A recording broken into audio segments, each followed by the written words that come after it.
Assalamu alaikum warahmatullahi ta'ala wabarakatuh. Farafina sifinnakaw aw welelen don Worodugu yanfan jamanadenw n'o bɛ tali kɛ CEDEAO jamana kɔnɔdenw na, an bɛ welewele bila aw bɛɛ lajɛlen ma. Welewele min bɛ tali kɛ menasiri la, menasiri min bɔra CEDEAO yɔrɔ ka ɲɛsin farafina jamana dɔ ma, n'o ye Mali ye. Mali n'o ye jamana mun ka kɔrɔ ni CEDEAO jamana bɛɛ lajɛlen. N y'a ye k'a fɔ u ka sigikafɔ tɛmɛnen kɔnɔna na, u ye ɲangili bere ta ka Mali sɛgɛrɛ.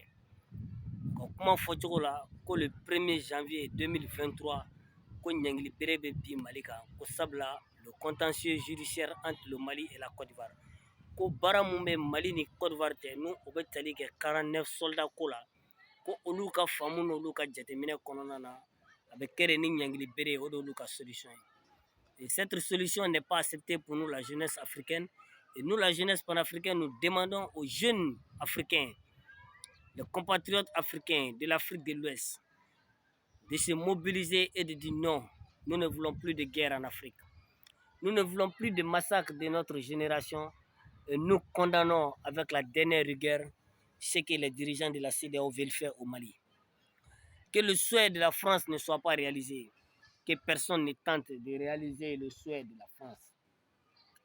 Je suis ici, je lance cet appel solennel à toute la génération consciente et à toute la génération réveillée de dire non au diktat de la France, de dire non à ce que la France veut imposer au Mali. S'il s'agit de faire 2 coups d'État ou de doubles coups d'État, cela a eu lieu au Tchad, cela a eu lieu au Burkina. Les Burkinabés ont fait 2 coups d'État comme le Mali.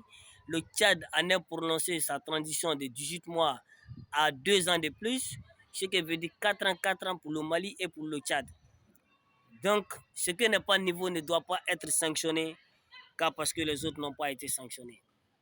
Je lance cet appel à la jeunesse africaine d'être conscient, de penser graduellement, est-ce que nous voulons mourir encore pour la France?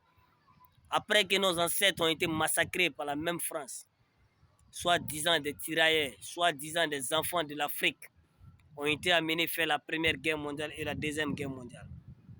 Aujourd'hui, nous sommes récompensés encore par les massacres. Après les massacres des tirailleurs, il faut encore massacrer la jeunesse africaine. Nous avons décidé d'être conscients. Nous, on vit en Afrique. On n'a pas souhaité d'aller en Europe. Nous, on ne souhaiterait jamais d'aller en Europe. Mais que tout ceci et tout cela doit cesser. C'est à la jeunesse que nous lançons cet appel d'être mobilisés pour la cause de la libération africaine. Nous avons demandé le fin de franc CFA et nous ont proposé l'écho qui n'a jamais vu le jour. Nous demandons aujourd'hui notre souveraineté et notre indépendance. Ils veulent nous imposer une guerre.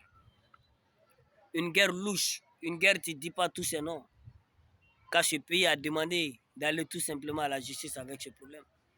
Et ce pays, le Mali, a dit à l'ONU que c'était un problème bilatéral.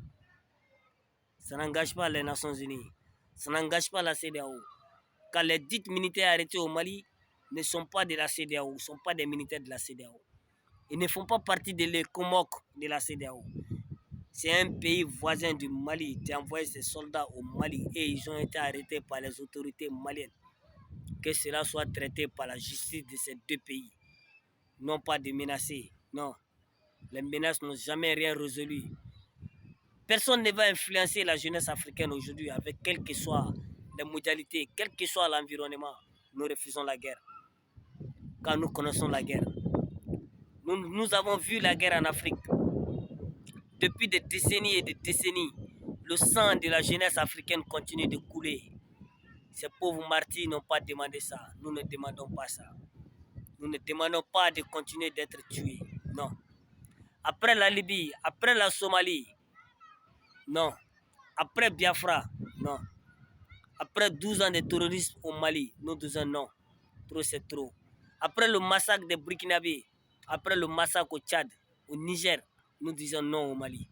Non, nous ne voulons pas la guerre. Nous disons non à la guerre et toute la jeunesse africaine doit dire non à la guerre. Nous sommes prêts à mourir pour l'Afrique, mais pas pour mourir pour la France. Nous sommes prêts à sauver la souveraineté du Mali et les frontières du Mali. Nous sommes prêts à y laisser nos peaux, nos sangs, mais pas pour la France. Non.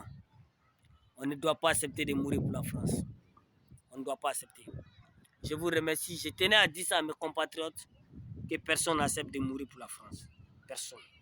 J'ai bien dit personne. Le sang des Africains a trop coulé. Nous voulons travailler, nous voulons être embauchés, nous voulons avoir des emplois. Nous voulons survivre, mais pas de mourir. Non, on dit non à la mort. Et non, c'est non. Donc la jeunesse africaine, réveillez-vous.